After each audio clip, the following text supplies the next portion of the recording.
What's up, YouTube? Today I'm at the No Jumper studio. I'm borrowing a lot of Adam's equipment, and I'm going to be answering a lot of your guys' questions. The other day on Instagram, if you don't follow me, make sure you do now. It's at Alfredo Mancuso, all one word. Obviously, my YouTube handle, same handle. Basically, I posted a picture on Instagram, and I asked for any questions you guys might have. Definitely an overwhelming amount of questions pertaining to a lot of the team. I'm going to get to those and a lot of other topics. I'm trying to keep this video under 20 minutes, but we'll see. High Treason Media asks, how did you get into BMX? What are some good tips for someone just starting out? So I was watching the X Games, I believe in 2001.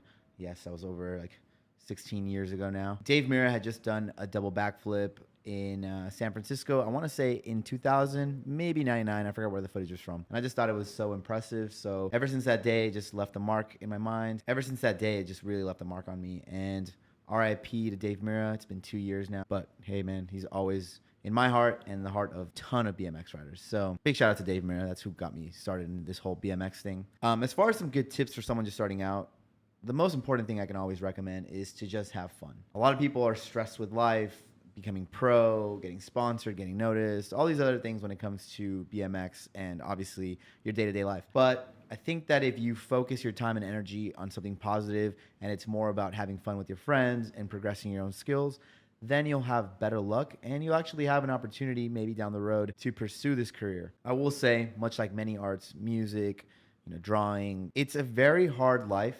It's very underpaid and only a handful of people ever truly make it. So if you're looking for money, riches, and fame, probably the wrong sport. But if you're doing it for passion and it's something that you have a really good time with your friends, then if you fall short of making it as a pro or anything like that, you still had a fun life. You made a ton of connections. You probably got to travel a little bit, network, and it's all part of it. BMX, skateboarding, now even scooter riding, dirt jumping, park riding, whatever it is that you find fun. If you're doing it for the right reasons, whether you get paid or not, it's always gonna be great. Now, if you really, truly, genuinely want to make it a career, then you better get ready to devote anywhere from, I'm gonna say 5 to 10 hours every single day. I'm talking 5 to 7 days a week, no times off, and studying every part of the sport, every video that gets dropped on thecomeUp.com. Any content you see, going out with a ton of different riders, traveling as much as you can, and really, really testing yourself, pushing your limits. And if at that point you're good enough, and I would say by now, especially how the sport is progressing, you should get noticed between the ages of 15 to 20. That would be the very pivotal window. Of course, there's always exceptions to the rule. There's people that turn pro later on in their lives. Like I know there's a couple pros that didn't really get sponsored till like their mid-20s and didn't turn pro till like late 20s, early 30s. But that's a very, very small percentage. The majority of those that are going to have an opportunity in this life probably want to turn pro by the time they're like 17 or 18, to be honest. But thanks for that question. It was really good. Dylan BMX 15. Will OSS ever ship complete bikes and parts? This week, we have finally finished a lot of the basically back end to getting our web store all set for BMX bikes.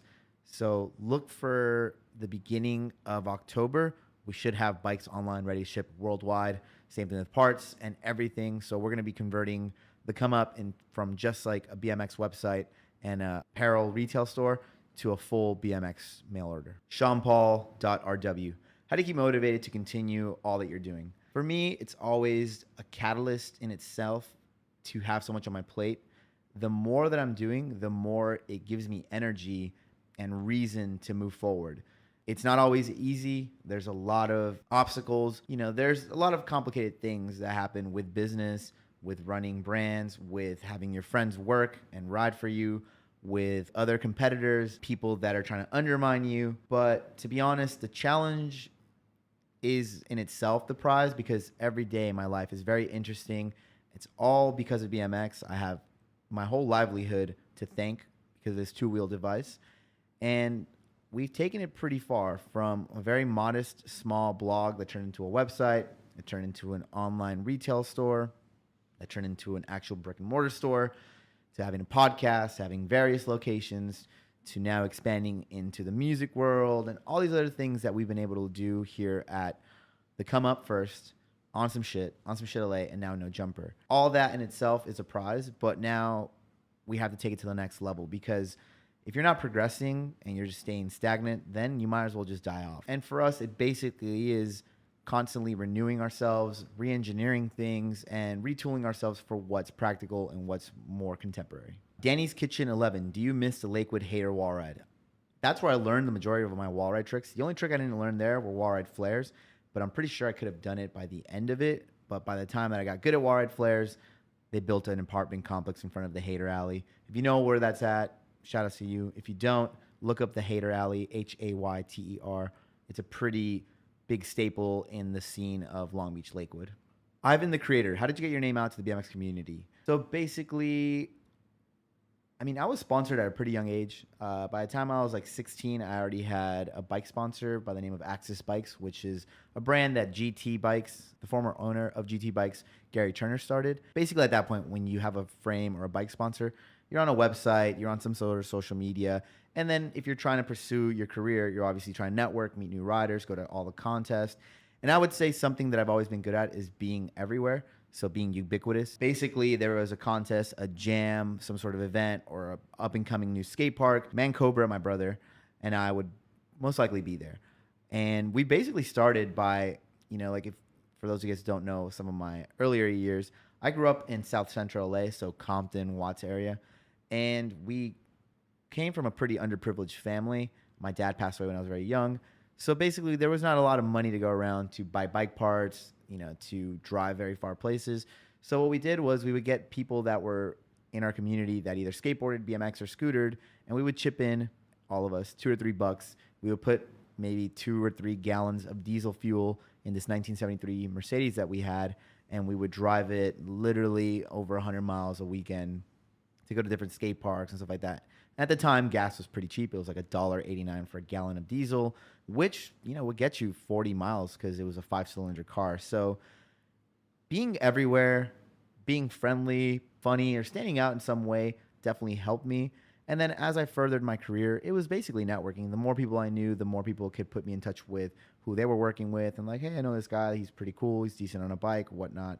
And I just kind of made a career out of that. That would be it to me. Like, if you really are trying to get a name for yourself in any industry, it's being friendly, it's being part of the community, engaging in events, and just getting your name out there that way. TSB Dave, why are you so squinty-eyed? This question, I think, is in reference to probably smoking weed and stuff. I don't smoke weed. I don't really do drugs.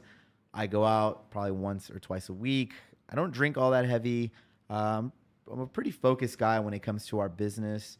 I work 7 days a week, anywhere from 8 to 16-hour days, depending on what kind of project we're working on. And it's a lot of undertaking, but, it makes me happy and it keeps me motivated. So I don't see it as work. It's a passion project. Zachary Scott BMX asks, what did it take for you to get where you are? Just constant hard work.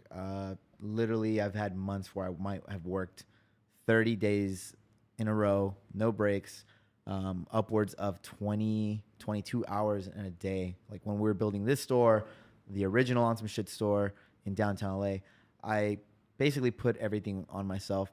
A lot of times, I would say it's probably not the best thing. It's not the healthiest. I've definitely gone through like my moments of stress, panic attacks, anxiety, and stuff like that, just because it is a lot of undertaking. But I will say it's because a lot of times I'm bad at delegating in the sense that I'm a perfectionist. I have OCD and ADD. And sometimes I feel like it takes me longer to explain to someone, and they might not necessarily do as good of a job as I would have done. And this is in my head. I'm not bashing anyone's work. I just mean that. And oftentimes for a person's OCD, you're very attention to detail oriented, and a lot of people that I kind of like delegate positions to might not be as much. So that's why I do a lot of the things, but I'm getting better at assigning tasks and letting that person kind of like flourish in the role. Luke Nar asked a question in Spanish, so I'm going to say it both in English and in Spanish. At what age did you start riding, and what brought you to the sport? Greetings from Argentina. ¿A qué edad empezaste a andar en BMX y qué te atrajo al deporte? Saludos, Argentina, Alfredo. For those of you guys who don't know, I'm also Italian and Argentinian, so I understand Italian, but I speak Castile, which is a form of Spanish with a little bit of Italian accent and words. But basically, again, I started riding when I was about 13 and a half, almost 14, and Dave Mira and park riding really attracted me. But later on, I really became enamored with the brand Little Devil And Van Homan's video part has forever changed my life, and I don't think there's ever going to be a part quite like it. Garrett Reynolds and all the new age riders have definitely done a great job of like progressing the sport. But a part like Van Homan's is timeless. Not to mention an Ozzy Osbourne song. Like everything was just perfect. So now I'm going to say that part in Spanish. But basically, yo empecé a andar a los 13 años en Los Ángeles, California. Yo vi un video de Dave Mirra en los X Games y me reencantó cómo andaba. La mayoría de mi tiempo al principio empecé quisiendo andar en los parques, pero después de mirar la parte de Van Homan en Criminal Mischief, me atrajo mucho la esencia de andar en la calle y hacer barandas y todo tipo de esas cosas. Así que ahora ando la mayoría del tiempo en las calles, pero todavía me encanta el parque. No tenemos muchos parques acá de madera, la mayoría son de cemento, así que si te das un porrazo sí que te duele, así que no te lo recomiendo aprender los trucos en las rampas de cemento. Little tidbit, in the next few months, I'm going to start doing a lot of my vlogs in castellano, en español. Entonces, si les gusta que yo haga videos en español, voy a ir a Argentina en las próximas semanas y voy a empezar mi canal en español. Todavía no estoy seguro si voy a tener un canal separado o voy a tener días que hago videos en español en este canal, pero para los que entienden, ya van a saber. If you didn't understand that, you probably weren't meant to. I'm going to still vlog in English, but at some points, I'm also going to include Spanish vlogs. Hella Tired. Hey, Alf. What are your thoughts on how far Adam 22, the Come Up, and No Jumper did? Did you expect them to see where they're at today? Don't forget on some shit. Yeah, I definitely have always known that Adam had a passion for knowledge, hip-hop, BMX, and interviews. So I've always tried to facilitate basically all of the companies to let Adam kind of like flourish creatively. I handled all the other undertakings, and as long as he had the voice to be able to like take BMX, blogging, and then vlogging into where it's at today, I always knew he was going to be successful because Adam is a very, very devoted person when it comes to things that he's interested in. On other parts, he's kind of like an airhead, but the majority of the time when it comes to things he's truly passionate about, he really, truly kills it. Case in point, No Jumper, which is the original The Come Up TCU TVs. And if you even look at the URL for No Jumper, it is the Come Up How-Tos, which was our channel devoted to how-tos, which now I've kind of taken onto my channel, which you're watching. So make sure to subscribe if you're not. I honestly never had any doubt. Adam is a very talented human, and I fully believe he's going to continue to grow and take it to the next level. He might be at some point top 10 BMX celebrities of all time, at least for now. I love Cabez later. Why doesn't Adam ride anymore? He does. He just doesn't have the time, and he also has back problems. You know, when you're like 6'7" or whatever the hell he is, 6'3", you know, you're going to be really bent when you're riding BMX, so that definitely takes a toll on your back. Max Wu-Tang. Shout out to Little Max. What are all the brands have you ridden for? So I started with Axis Bikes, and then I was sponsored by Truvative, which was like a mountain bike crank company, very randomly. Skyway Mags, which were the original plastic mag wheels that people see. Then after a hiatus of, I got like my first knee injury when I was 18. So I basically took almost like a year off BMX. When I came back, Epic BMX was my next sponsor. They helped me get a Fly Pantera bike. I rode that for a long time, and then I broke it. And my homie Kelly Bolton was riding for Eastern Bikes, and he referred me to Adam Banton. They both hooked me up with an Eastern Grim Reaper frame. I went to a BMX contest at Claremont when I was like 19 years old, and I won best trick because I could do these like really cool flip whip things that were like a backflip tail whip, but they were off axis. And maybe I'll find a video clip and put it on my Instagram later today. It just looked different, so it like stood out. And I made it on this TV show called Fuel TV. That was, for those of you guys who remember, on cable TV. And there was a segment called the 5, 4, 3, 2, 1 Boost Mobile Update. And they featured me winning that best trick at the Claremont contest. Dennis won the contest, and I got into finals. I got top 10, I believe. But basically, that clip really jump-started my career because at that time, while I was sponsored and, you know, getting hooked up and whatnot, I was really focused in school, and I kind of like started pulling away from BMX, not because I wasn't as passionate. I just had to put my attention elsewhere, which was my last job working at a parking lot. And then basically because of that, I got sponsored by KHE Bikes. I kind of like left my job at the parking lot and started working at Epic part-time. We started a mail order via eBay, and we did really good with that. And as I got better and better at bike riding, and then after KHE, and then while I was riding for KHE, my friend Boy that I would ride with and E-Man, they were both riding for Volume and Demolition. Well, actually, I think Boy was on Primo by then, but either way, they took me to Volume and Demolition, introduced me to Brian Castillo. He and I clicked, and he hooked me up with demolition parts. And then basically a few months after that, because I was doing pretty good, he offered me a position at Volume. So then I turned pro for Volume and demolition. Then I started getting hooked up by Function, which is now basically how I got sponsored by Aqua Hydrate. While I was riding for KHE and demolition, my friend Hooker got me on TC shoes, which about a year later I turned pro and I got the ring, which is I want to say somewhere from like $5,000 to $7,000 diamond encrusted white gold, which I still wear every once in a while because shit, I'm not gonna buy jewelry, but that thing's pretty tight. They fell off, and then Adam and I really went hard with on some shit. And then basically I had a falling out with demolition. So I riding for Primo. So I was riding for Volume and Primo. But then that led to a falling out with Volume. So then I started riding. McNeil ended up sending me a frame, which was pretty cool. But then they kind of like slowed down in BMX. Somehow I got back on KHE, worked on a signature frame. My car, I had a BMW M3 that John Hicks now owns. My car got stolen, and basically it took my bike but returned my car, which is really weird. KHE kind of went out of business. And then finally, I found a home at Shadow Conspiracy and Sabrosa.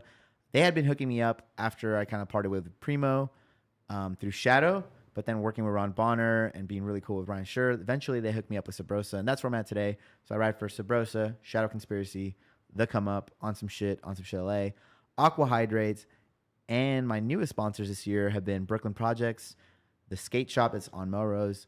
They hook us up with shoes and Brooklyn Project swag and whatever clothes we want for going out or whatnot. That's not on some shit. And I also ride now and TM for weed maps. And yes, I don't smoke weed, but for those of you guys that are out there hating, sometimes it takes someone that has clarity to run an operation where there might be a lack of clarity because half my friends are constantly high. But hey, I have no problem with it. I have no problem with weed. It's just not for me. But hey, I'm part of the culture. So if you don't like it, suck it. Now, the main question that just about everyone has been asking, where is Stevie Churchill? Where is Connor? Where is Mikey? Where is everyone, basically, if they're not in my vlogs every single day? This one is going to take a little bit of time to develop, but basically, in a roundabout way, BMX is a very, very hard sport on your body, obviously, but mainly on your mind. And the reason for that is that you're constantly challenging yourself to do things that you're terrified of. You're constantly putting yourself in harm, in traffic, getting in fights with security guards and homeless people. And it's something that actually over time really does take a toll on you. Now, if you're one of the top 5 BMX athletes at the moment, then you have an unprecedented amount of pressure on yourself because you're constantly having to protect your little spot and basically progress constantly. So for someone like Stevie that has nearly 300,000 followers and everyone is focused and seeing what he's working on or what he's up to, coupled with the fact that Stevie has a couple of underlying issues with his family and, addictions just like anyone else, it tends to put Stevie in a constant flux of like real motivation and real lack of motivation. So oftentimes when we all go out riding, if it's not a spot or a skate park or something he's in the mood to ride, he's not necessarily going to want to come ride. Coupled with the fact that he's had a couple looming injuries to both of his wrists and thumbs. And recently, he basically had a cyst on his private area.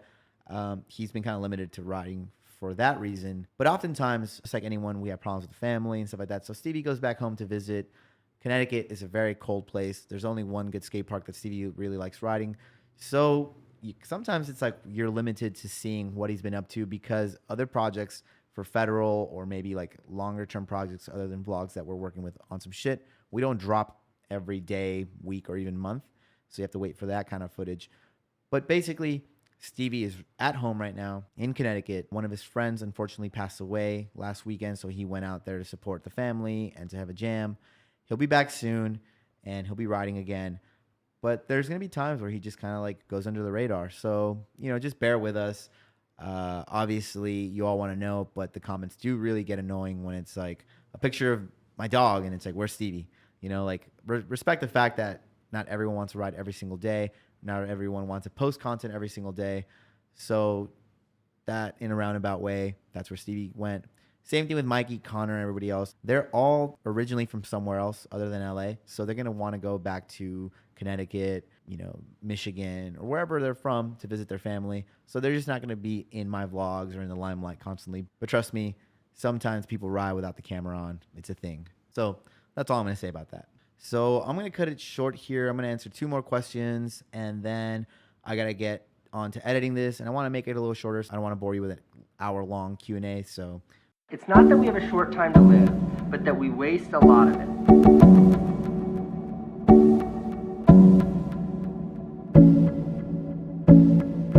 Not that we have a short time to live, but that we waste a lot of it.